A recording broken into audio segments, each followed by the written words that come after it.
Good morning and welcome to another daily live webcast called Jenn Cast, a live show that happens Monday through Friday here on yfelive.com at 10 a.m. Pacific, 1 p.m. Eastern. And today is a members-only Monday show. I'm really excited because our guest today is the founder of aircarryon.com. We were just talking about that domain name. How crazy is that?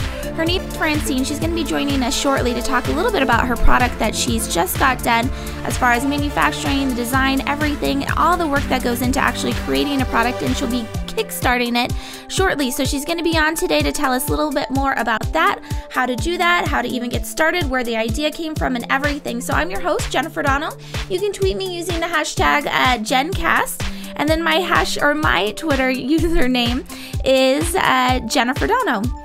So I'm really excited today because it is a Seahawks Monday. For everyone that doesn't know, I'm in the Seattle area, and when I dropped my son off at school today, it was literally blue and green everywhere in town. So it's a really big deal here in Seattle, and I just wanted to mention really fast how inspired I am by last night. I'm pregnant, so I'm really emotional as it is, but Russell Wilson got on when he was accepting, or no, it was the press, the first, the lady that shoved the mic in his face and asked him about the win, and he said at the very beginning of the year, he told everyone, why not us? And it was something his dad instilled in him, why not you, from a young age. And I loved that. I'm almost starting to cry just thinking about it. So I encourage you guys to check it out if you haven't. I mean, whether you're a Broncos fan or a Seahawks fan, it's still inspiring to see an underdog come up and win stuff. So yes, at Miss Renata, go Hawks, right? And so let's go ahead and get into today's show. Like I was saying, it is all about AirSafe Carry-On, which is a really interesting product because it goes into the whole sustainability piece that we've been talking about, and health as far as plastic goes. And like I said, Francine's going to join us shortly. But before I bring her on, I want to go ahead and share a little bit more about the product that we're going to be talking about. So here we go. Hello, I'm Francine Weinberg, founder and inventor of AirSafe Carry-On. AirSafe Carry-On is a compact and lightweight personal liquid traveling case. AirSafe Carry-On will let you bring your own personal liquids from home on your travels, shampoos, conditioners, skin lotions, in a way that you've never been able to before. Each AirSafe Carry-On kit comes complete with a durable pouch, an outer case, and 7 individual liquid containers. Each liquid container is made from a special plastic that is BPA-free, dishwasher safe, and guaranteed watertight. When you're done with your travels, simply put the liquid container in the dishwasher and it cleans up easily. We're launching our product on Kickstarter, and we're pre-selling the AirSafe Carry-On products. Please join us for a better way to travel. Purchase one of our awesome backer rewards and bring style and convenience back to travel. So that was just a little bit about the product. Let's go ahead and bring Francine on, the creator of AirSafe Carry-On. Francine, thank you so much for joining us today. Thank you, Jen. Thank you for having me. So tell us a little bit about your background, because I feel like manufacturing and creating any product that is something that is tangible, that you can touch and you can ship and that you create, it just feels like a complete mystery to me. I don't even know where to start. So is this something you were doing in a past life? Is this something that you have a lot of experience with? No, actually, I have an engineering background and I'm a project manager, so I had some skill sets to bring this to market, but the aspect of plastic injection molding was a whole realm. Plastic injection molding. Yes, plastic. The AirSafe Carry-On is a plastic-based product, and so it's so let me step back a second. So plastics are made a number of different ways. Many of them are injection molded, which means that created design is created, a mold is created from it, and the actual plastics are injected into it. That's how cosmetic cases are made. See, the outer cases for cosmetic cases, they're made from plastic injection molding. And so that's how my product is made as well. I had to learn a lot about that. So you said you were an engineer. How did you, where did this idea come from? Is this something that you were doing in your job? Is it something personal? What's the story behind AirSafe Carry-On? Right. No, I'm a professional consultant. I'm a professional project manager, and what I do is deliver very complex projects for large companies So that's my background. I do have an engineering, my undergraduate degree is engineering, MBA as well.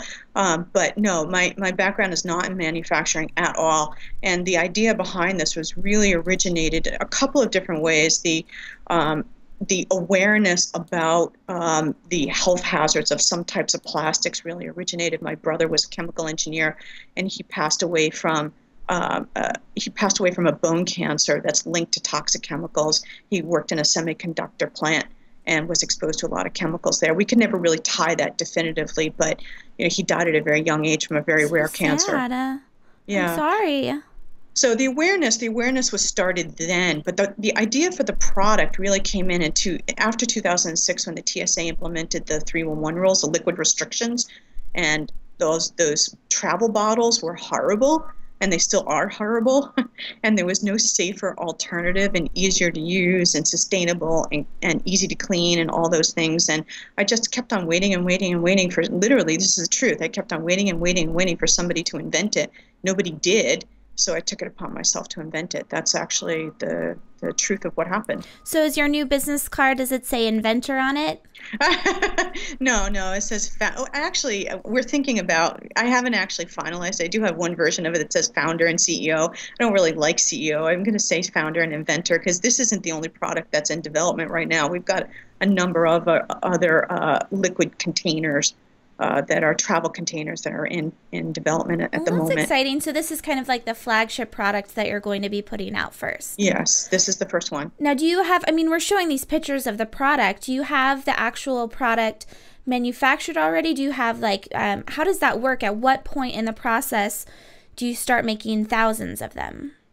Right. Okay. So the way, and I'm speaking specific to plastic injection molding because if you invent, if you start designing a handbag, for example, it's a somewhat similar process, but it doesn't involve molds. It's very rare to see individual inventors and founders to do anything in plastics because the startup costs are so enormously high. The design and prototyping is a very lengthy process. It's a very costly process. And then you have to build the molds out of it. So the molds actually are how the retail production products are made from the molds. So right now I have working prototypes. I've gone as far as I can go at the moment, and that's why we're taking this to Kickstarter, and we're taking this right to the consumer base, the people who feel the most pain when they travel, and we're telling them that we've solved that problem. Well, and a lot of people are on the chat, excuse me, Miss Renata and Ursula are both saying, great design, anything with BPA free in it is awesome. I think it's definitely something that I feel like is a trend or was a trend is now picking up to be more of a necessity, right? Finding a piece of plastic that is BPA free. Do you feel like that's what's happening in the future? Or do you feel like it's still kind of an anomaly right now? People don't really know about it. It's an anomaly. Let me tell you something. I had to dig my heels in with the manufacturers, and this particular plastic that I'm using for the liquid containers has never been used for this type of product before. It's a brand new plastic. It was only introduced in 2008 by Eastman Chemical. So that's where my engineering background came in. We actually were dealing with when I say we, the engineers working with me, the product designers, and I were dealing with the chemical manufacturer engineers themselves to try and understand how this plastic would perform under different stress loads, under different type of temperature conditions.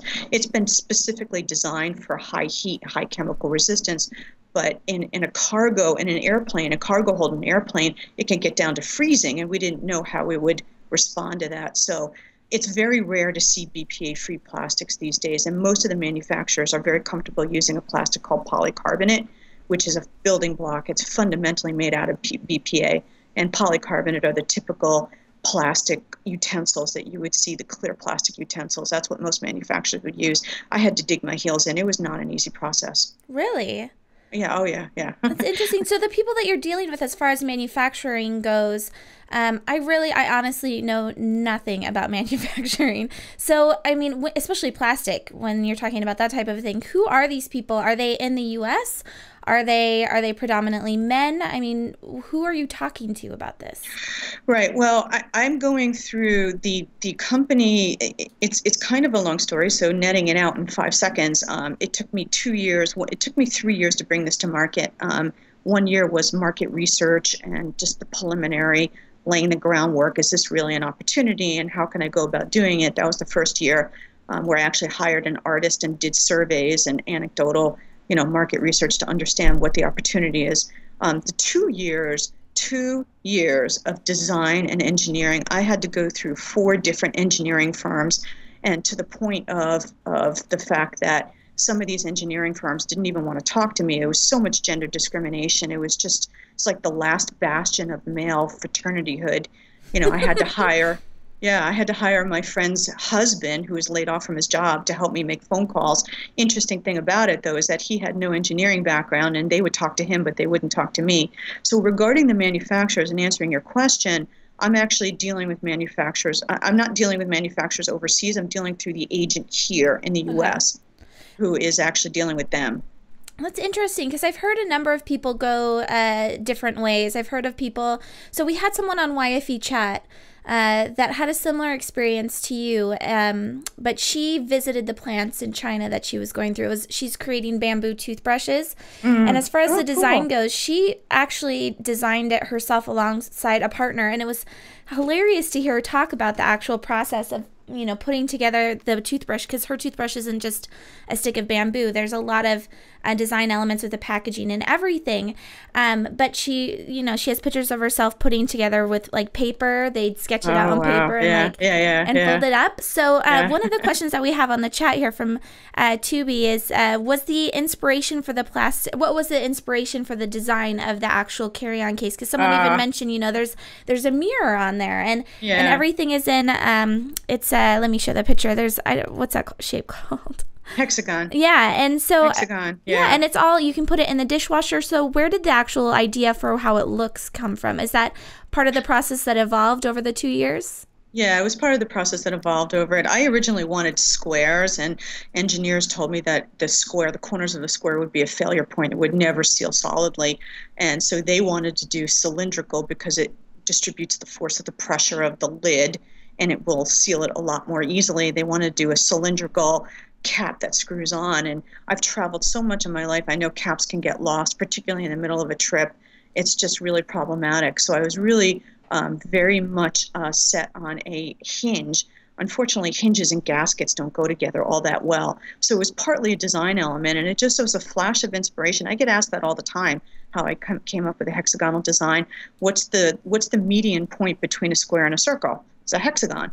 And that's literally how I came up with it. And the hexagonal shape was pretty key, though, too, because then you could get your fingers inside the case and pull it out of where it sits on the bottom of it. So it made it easy. I always appreciate hearing what goes into the actual design of whether it's a website, an app, or a product, because I feel like what we get at the very end is a lot of years, a lot of time, a lot of sweat, a lot of tears. And it's always amazing to hear how the ideas came. And I think it's funny that you're just like, what's the halfway point between a circle and a square? I would never have thought of that. So I want to talk about the Kickstarter before we run out of time, because you've already gone through this crazy process of having to deal with manufacturing and designing the product, and now you're getting funding. And rather than going through like an investor or someone that can just give you a quick inflection of cash, like you said, you want to go straight to the consumer that has that pain point. So what have you done to prepare for the upcoming campaign? Because it kicks off on February 12th, right? Yeah. Right now we're pending approval from Kickstarter on the actual campaign. Everything is done and ready to go. Congratulations. Thank you. So, anytime you do Kickstarter, I mean, people who are smart about Kickstarter, 50% of a Kickstarter campaign is marketing, and that's just pure and simple. So we've had a social media marketing program going now for several months. We've been lining up bloggers. We've been lining up people to talk about it. It's been a difficult process because most people don't want to talk about something that doesn't already exist. Right. And so bringing it directly to the consumer was the best thing that I could do. I actually started to talk to angel investors, and although women are making a lot of inroads in angel investors and venture capitalists, the predominance of them are men, and they want technology. I actually competed in a startup contest just a few days ago, and they didn't select my company, which is really kind of shocking to me because I know it's going to do well. But they selected a website, because they want websites, they want technology, and so I elected not to go that route and not to even deal with it. And and not that I have anything against, I'm not gender biased against men, but I just don't want to have to sit there and convince a man of the problem that I know exists.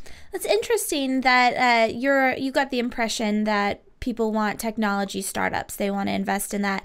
You're not the first person I've heard say that. It does feel like there's a small amount of accelerators or of incubators that are out there that are taking in product-based companies, and even then I feel like the trend is going to be more of the, like we've been talking about, the wearable technology. So it's still getting into that tech realm. So Francine, congratulations on everything that you've been able to accomplish. Thank you. It's such a huge feat, and it's definitely inspiring to have someone basically go ahead of us and make something happen so that other women can hopefully follow in the future. Is there any big pieces of advice you'd give for an aspiring female entrepreneur that maybe has been in business but is interested in getting into that product realm, or they're actually inventing something that you can hold and touch and feel? I would say two things. I would say, firstly, make sure you have a viable idea. And this isn't asking your friends and relatives and family. This is actually querying and finding strangers who actually would be your target market. That's the number one point. Number two, once you do find you do have an idea, do not be discouraged, because I found that it's probably an 80-20 split of people who will try and discourage you because for whatever reason, I don't know, I haven't figured out whatever reason it was. I can't tell you how many people told me it couldn't be done, it won't be done, you'll never do it. You know, there's a lot of negativity around it. But if you find you have a viable idea and you believe in that idea, push it forward with everything you have. I love that. Francine, where can we find out more about the product? And this is a fun story, too, that we'll have to tell another day. You'll have to write a blog post about it or something. Her domain name is actually aircarryon.com. And you also have airsafecarryon.com. Both, yeah. And I just thought that was crazy that was available in the first place.